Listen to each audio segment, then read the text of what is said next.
दोस्तों, सच्चे हृदय से कमेंट बॉक्स में लिखें, जय माता दी। माता रानी आपके सभी कष्टों को समाप्त करें, आपकी झोली खुशियों से सदैव भरी रहे। दोस्तों, नवरात्रि का महापर्व 9 देवी अर्थात 9 कन्याओं को समर्पित है। कन्या पूजन करने से हमारी समस्त पीड़ा दूर होती है, दुख दर्द दूर होते हैं, हर कष्ट दूर होते हैं, गृह क्लेश हमारे जीवन से हमेशा के लिए दूर हो जाते हैं। यहां तक कि पितृदोष, राहु दोष, मंगल दोष, काल सर्प दोष मात्र कन्या पूजन से शनि से पीड़ित व्यक्ति को राहत मिलती है, सुकून मिलता है, घर में खुशियां आती है तथा अकाल मृत्यु घर में कभी नहीं होती। दोस्तों, आपको बता दें, इस बार माता रानी हाथी की सवारी पर पृथ्वीलोक पर आ चुकी है और भक्तों के कष्ट को दूर करेंगे। जब जब माता रानी हाथी पर सवार होकर आती है, तब तब धरती पर फूल खिलते हैं और वर्षा होती है तथा हरियाली की उत्पत्ति होती है और जीवन सुगम हो जाता है। किसान के घर में साक्षात मां जगदम्बा जगत मां का आगमन होता है। दोस्तों, इस बार के नवरात्रि बहुत ही शुभ और मंगलकारी माना जा रहे हैं। इस बार शारदीय नवरात्रि 15 अक्टूबर दिन वीरवार को शुरू होकर और इसका समापन 23 अक्टूबर दिन सोमवार को होगा। ऐसे में 24 अक्टूबर दिन मंगलवार को ही दुर्गा विसर्जन होगा। जो लोग माता रानी की स्थापना करते हैं, मूर्ति स्थापना करते हैं, वह लोग 24 अक्टूबर दिन मंगलवार को विसर्जन करेंगे। दोस्तों, नवरात्र की अष्टमी और नवमी तिथि पर कन्या पूजन का विधान है। इस बार महाअष्टमी तिथि 22 अक्टूबर 2023 यानी कि इस दिन रविवार है और नवमी तिथि 23 अक्टूबर 2023 दिन सोमवार को है। ऐसे में आप अष्टमी और नवमी को इन दोनों तिथियां में कन्या पूजन अवश्य ही करें। कन्याओं को भोजन अवश्य खिलाएं। शास्त्रों में 9 दिनों के नवरात्रि को बहुत ही शुभ और मंगलकारी माना जाता है और वहीं 8 दिनों के नवरात्रि को अच्छा नहीं माना जाता। ऐसे में 10 दिनों के नवरात्रि बहुत ही शुभ माने गए हैं। शास्त्रों के अनुसार नवरात्रि के दिनों में माता रानी का पूजन करने से, कन्या पूजन करने से मां अभय वरदान प्रदान करती है। कुंडली में जो कष्ट होते हैं उन्हें ठीक कर देती है। श्रीधर की तरह ही सच्चे हृदय वाले व्यक्ति के सभी कष्टों का निवारण मां शीघ्र ही करती है। मां की उपासना से विनम्रता का विकास होता है। सभी कष्ट, दरिद्रता, दुख का नष्ट हो जाते हैं। नवरात्रि में माता रानी का व्रत और पूजन किया जाता है, लेकिन नवरात्रि के दौरान सबसे ज्यादा महत्व होता है कन्या पूजन का। दोस्तों, कन्या रानी जो होती है, फूल की पंखुड़ियों की तरह नाजुक होती है। कन्या पूजन सर्वोपरि है, श्रेष्ठ है। कन्या के रूप में स्वयं जगदम्बा देवी माता वैष्णो 9 देवियां था। समस्त ब्रह्मांड इनके शरीर के कण कण में वास करते हैं। बहुत कम लोग जानते हैं, 33 कोटि देवी देवताओं का वास होता है। कन्याओं के मस्तक पर कन्या चाहे छोटी हो चाहे बड़ी हो, वह सदैव पूजनीय है, मां के समान मानी जाती है। दोस्तों, माना जाता है व्रत और उपासना से माता रानी इतना प्रसन्न नहीं होती है जितना कि कन्या पूजन से होती है। नवरात्रि में छोटी छोटी कन्याओं को माता रानी का स्वरूप माना जाता है। कन्याओं को भोग लगाया जाता है, उन्हें प्रसन्न किया जाता है और बदले में आशीर्वाद मांगा जाता है। कन्याओं को प्रसन्न करने के लिए गिफ्ट आदि उपहार वगैरह दिए जाते हैं। माना जाता है अगर कन्याओं को कोई भेंट दी जाए और वह उसे खुशी खुश स्वीकार कर ले तो इसका मतलब है माता रानी अर्थात माता वैष्णो ने वह भेंट स्वीकार कर ली। जिन पर कन्याएं प्रसन्न होती हैं तो समझो उन्हें माता रानी का आशीर्वाद मिल गया और माता रानी की कृपा से उन्हें मुंहमांगा वरदान प्राप्त होता है। कन्या पूजन कोई मामूली पूजन नहीं होता। समस्त ब्रह्मांड में जो पूजा होती है उनसे बढ़कर कन्या पूजन को माना जाता है। 10 बार गंगा स्नान करने से और 100 बार यज्ञ करने से तथा 1000 बार यात्रा करने से जो पुण्य मिलता है, वह मात्र 1 बार कन्या पूजन करने से करोड़ों गुना भक्त को मिल जाता है, प्राप्त हो जाता है। दोस्तों, इसीलिए कहा जाता है कि कन्याओं को सताना नहीं चाहिए, इससे समस्त ब्रह्मांड हिल जाता है। कन्याओं की जितनी सेवा की जाए कम ही होती है। कन्याएं कोई मामूली नहीं होती। कन्या के रूप में स्वयं उनके मस्तक पर विराजमान होकर स्वयं देवी चलकर आपके घर तक आती है। नवरात्रि में 2 साल से लेकर 10 साल तक की कन्या का पूजन होना चाहिए। अष्टमी अथवा नवमी को कन्याओं के पैर धोकर भोजन कराना, उपहार आदि देना श्रेष्ठ माना जाता है, दुर्लभ माना जाता है। ऐसा मौका कभी हाथों से नहीं जाने देना चाहिए। इस दिन जितना ज्यादा हो सके कन्याओं को हाथ पकड़कर, पैर पकड़कर अपने घर तक लेकर आए। दोस्तों, वीडियो में आगे बढ़ने से पहले आप अपनी राशि भी कमेंट बॉक्स में जरूर दीजिएगा। यदि हमारे पास कोई उपाय होगा तो वह आकर हम आपके कमेंट का रिप्लाई में बता देंगे। कोई भी राशि के अनुसार अगर उपाय करता है तो माता वैष्णो बड़ी प्रसन्न होती है और ऐश्वर्य धन प्रदान करती है, माला माल बना देती है। इसीलिए राशि कमेंट में जरूर छोड़े और हाँ, माता को एक लाइक जरूर करें। लाइक करने में कंजूसी ना करें। दोस्तों, कैसे करें? कन्याओं का स्वागत कन्या जब आपके घर आए तब सभी के पैरों को दूध और पानी से उनके पैरों को बुलाना चाहिए। खासकर मर्दों को कन्याओं के पर आवश्यक धोने चाहिए। इससे मई विष्णु प्रसन्न होती है। दोस्तों, फिर उसके बाद कन्याओं को किसी साफ जगह पर जमीन पर कपड़ा बिछाकर बैठाना चाहिए। उनके माथे पर अक्षत, फूल और कुमकुम लगाना चाहिए। फिर उसके बाद भोजन ग्रहण करवाना चाहिए। लेकिन हमेशा याद रहे, कन्याओं की थाली में 3 पूरियां कभी ना रखें। इसे शुभ नहीं, घोर अशुभ माना जाता है। 3 पूरियां तथा 3 रोटियां मरने वाले व्यक्ति के लिए निकाली जाती हैं और जेल में कैदियों के लिए दी जाती है। ऐसे में कन्याओं को उनकी थाली में 3 पूरी कभी न दें, लेकिन 1-2 करके पूरियां दे सकते हैं। इससे 3 संख्या बढ़ जाती है और दोष भी नहीं लगता। दोस्तों, कन्याओं को खाना खिलाने के बाद अंतिम में कन्याओं के सर पर लाल चुनरी उड़ाना चाहिए और भोजन में आपको खीर, पूड़ी, हलवा, चना तथा आलू की सब्जी, छोले वगैरह की सब्जी खिलानी चाहिए। राधे भी खिलाया जा सकता है। वैसे माता रानी का प्रिय भोजन खीर, हलवा, पूड़ी और छोले आदि ही है, लेकिन भूल से भी लहसुन और प्याज का इस्तेमाल कभी ना करें, अन्यथा अनर्थ हो जाएगा। अक्सर कई लोग कन्याओं को कुरकुरे का पैकेट, चिप्स वगैरह का पैकेट खेलते हैं, जो कि घोर अनर्थ माना जाता है, क्योंकि इसमें लहसुन, प्याज का इस्तेमाल होता है, जिसके कारण आपका व्रत खंडित हो सकता है। मां दुर्गा क्रोधित हो सकती है। जहां आपने 9 दिनों तक लहसुन, प्याज का परहेज किया, लेकिन आपकी एक गलती पूरे व्रत को खंडित कर सकती है। इतना भी नादान नहीं बनना चाहिए कि माता रानी रुष्ट हो जाए और कन्याओं को भी अशुद्ध होना पड़े। कन्याओं को डब्बा बंद कोई भी ऐसी चीज न खिलाएं जिसमें लहसुन, प्याज होता है। कई चीजें ऐसी होती हैं मार्केट में जिसके अंदर प्याज का इस्तेमाल होता है। ऐसा आप कभी मत करना। दोस्तों, कई लोग कन्या पूजन में खाना घर पर नहीं बनाते और मार्केट से रेडीमेड लाकर ही खेलते हैं तथा दही, जलेबी खिलाते हैं, क्योंकि शुभ नहीं माना जाता। दोस्तों, ऐसा खाना खिलाते हैं जिनके घर में मान लीजिए कोई दुर्घटना आदि हो गई है या घर में कोई बीमार है या कोई मुसीबत है, तब वह ऐसा करते हैं। लेकिन अगर आप स्वस्थ हैं, आपको कोई पीड़ा नहीं है, तो ऐसा भूल कर भी नहीं करना चाहिए। माता रानी दही, जलेबी नहीं, आपके हाथों का बना भोजन खाना चाहती है, आपका प्यार चाहती है। फिर चाहे आप घर में एक ही पूरी क्यों ना बनाएं माता के लिए, पर आप स्वयं ही अपने हाथों से माता रानी को भोजन खिलाएं। देखिए, भले ही आप दही, जलेबी खिला सकते हैं, परंतु माता को घर का बना हुआ शुद्ध भोजन ही अति प्रिय है। खासकर नवरात्रों के दौरान घर में पका खाना अवश्य बनाना चाहिए। माता रानी बहुत प्रसन्न होती है। घर का बना पका खाना ही कन्याओं को खिलाना चाहिए। हमेशा याद रखें, कन्याओं को प्लास्टिक के बने दोने में खाना नहीं खिलाना चाहिए। ऐसे बटन पूजा पाठ के लिए शुभ नहीं, अशुभ होते हैं, क्योंकि प्लास्टिक के ज्यादातर बटन जो होते हैं जानवरों की हड्डियों द्वारा बनाए जाते हैं। इसीलिए ऐसा पाप मत कर।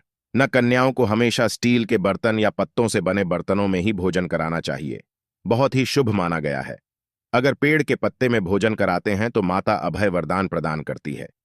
दोस्तों, एक और बात हम आपको बताने वाले हैं कि यदि नवरात्रों के समाप्त होने के बाद यदि बीच में कन्या पूजन में शुक्रवार का दिन पड़ जाए तो कन्याओं को कोई भी खट्टी चीज नहीं खिलाना चाहिए, क्योंकि शुक्रवार का दिन माता संतोषी को समर्पित होता है और माता संतोषी नवरात्रों के दिनों में सक्रिय अवस्था में होती है, यानी वह भी 9 देवियों के साथ में आपके घर में आती है।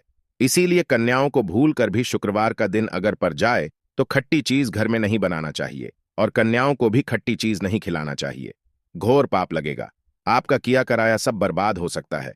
खट्टी चीजों से माता संतोषी रुष्ट हो सकती है, चिढ़ सकती है, आपको श्राप दे सकती है। इसीलिए नादान न बने। दोस्तों, भोजन कराने के बाद कन्याओं की थाली में एक लौंग जरूर रखना चाहिए, क्योंकि लौंग देवी शक्ति तथा दुर्गा मां को बहुत प्रिय है। लौंग माता शक्ति का प्रतीक होती है। लौंग में नव दुर्गा का वास होता है। दिनों में माता रानी को लौंग का भोग लगाया जाता है, तो खाना खाने के बाद कन्याओं को लौंग अवश्य अर्पित करें। माता रानी को अमृत से बढ़कर लौंग प्रिय है। इसीलिए कन्याओं को थाली में चुपचाप एक लौंग जरूर रख दें। आपका भाग्य चमक जाएगा। माता लक्ष्मी आपके जीवन में धन की कोई भी कमी नहीं होने देंगे। दोस्तों, आपको बता दें, कन्याओं को उपहार में क्या दें। कन्याओं को खुश करने के लिए उनकी थाली में दक्षिणा डालें, ताकि आपके घर में संपन्नता बनी रहे तथा धन की कोई भी कमी ना हो। कन्या जब आपके घर से खुशी खुशी धन लेकर जाती है तो वह भी आपको खुशी खुशी कई गुना आपको धन प्रदान करती है। इस समय कंजूसी मत करना। खुशी खुशी कन्याओं को धन अवश्य देना। कन्याओं को कोई सुन गिफ्ट दे सकते हैं। शास्त्रों में बताया जाता है कि कन्या जितना खुश होती है, माता रानी उतना ही जल्द फल की प्राप्ति प्रदान करती है। ऐसे में आप कन्याओं को चॉकलेट बॉक्स दे सकते हैं तथा खूबसूरत कपड़े दे सकते हैं। याद रहे, काले कपड़े ना दें और स्टील के बर्तन भी गिफ्ट के तौर पर दे सकते हैं। याद रहे कि कन्याओं को लोहे का कोई भी सामान नहीं देना चाहिए, नहीं तो राहु केतु का प्रभाव आपके जीवन में प्रवेश कर जाएगा। राहु काल तथा राहु दोष आपको लग जाएगा, आप बर्बाद भी हो सकते हैं। दोस्तों, जब कन्या अपने घर के लिए प्रस्थान करें तो उनके चरण जरूर झूले और अपने मन में अपनी प्रार्थना को पूरा करें। सच्चे दिल से मांगी मुराद माता रानी अवश्य ही पूरी करती है। सच्चे दिल का मतलब होता है मन में कोई भी लालच ना हो, और अगर वह लालच माता को पाने के लिए बन जाए तो उसे बोलते हैं सच्ची श्रद्धा और सच्ची भक्ति। ऐसी भक्ति के आगे स्वयं 33 कोटि देवी देवता आपको नमस्कार करते हैं।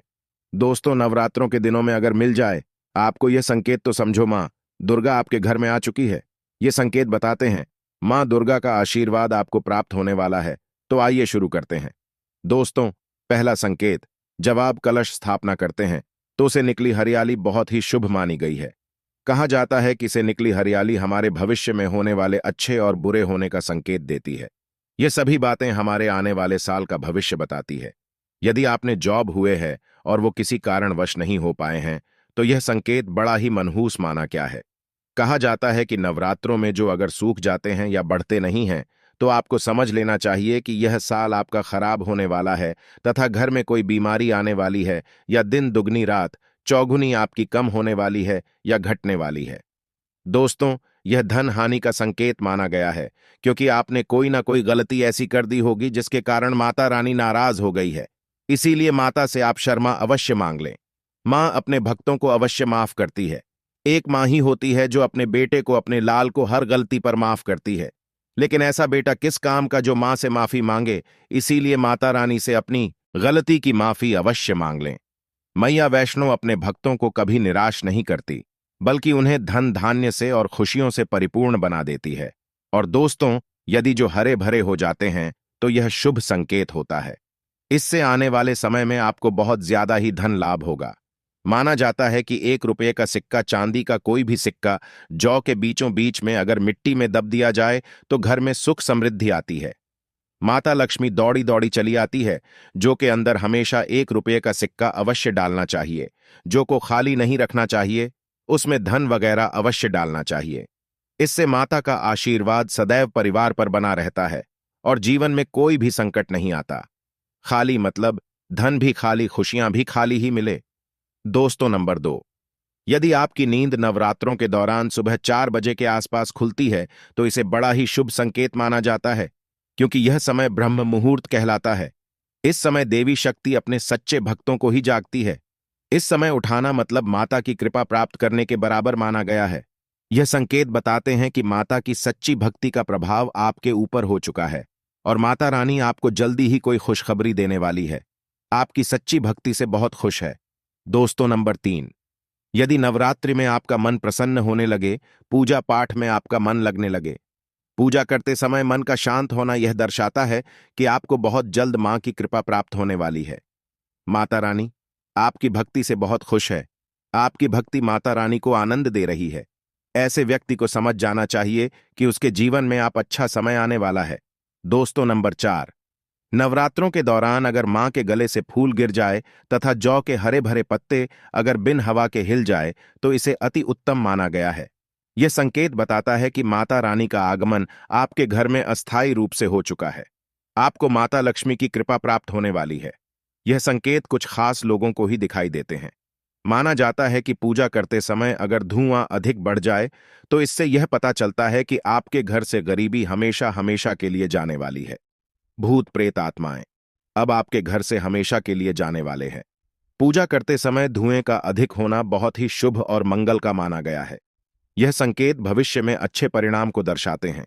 दोस्तों, नंबर 5, द्वार पर गाय का आना। वेदों में बताया जाता है कि नवरात्रि के दौरान गाय माता का घर में आना बड़ा ही शुभ संकेत माना गया है। नवरात्रि में द्वार पर गाय का आना अत्यंत शुभ है। यदि आपके भी द्वार पर गाय आती है तो गाय के माथे पर कुमकुम लगाना ना भूलें। गाय को रोटी जरूर खिलाएं। इससे मां दुर्गा अत्यंत प्रसन्न होंगी और आपकी झोली खुशियों से भर देंगे। द्वार पर गाय का बार बार आना भी जीवन में आने वाले अच्छे संकेतों की ओर इशारा करता है। दोस्तों, नंबर 6, सपने में शेर का दिखाई देना। अगर आपके सपनों में मां दुर्गा दिखाई देती है, अर्थात कोई भी देवी अगर आपके सपनों में दिखाई दे है, तो बड़ा ही शुभ माना गया है। नवरात्रों के पावन अवसर पर माता के दर्शन किसी खास भक्तों को ही होते हैं। ये सपने कभी किसी को शेयर मत करना। यदि माता की सवारी तथा शेर रात्रि में सपने में बार बार दिखाई देता है, तो मां दुर्गा आपसे प्रसन्न है।